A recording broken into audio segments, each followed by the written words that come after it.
શ્રીમદ ભાગવત કથા જો તમે પ્રેમથી શાસ્ત્રીજી મહારાજ જે આપણને અહીંયા એનું અમૃત રસ પીવડાવશે અને તમને કુદરતે આપેલો, પરમાત્માએ આપેલો આજે શું અવસર છે એને તમે જો શાંતિથી સાંભળશો, એના રસ અને એના તત્વને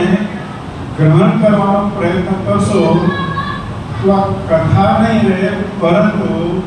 આ જીવનનો થાક ઉતારનાર આપણા માટે પવિત્ર અને દિવ્ય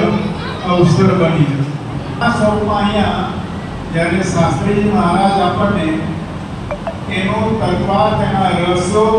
અને એનો અમૃત પીવડાવશે ત્યારે સમાજે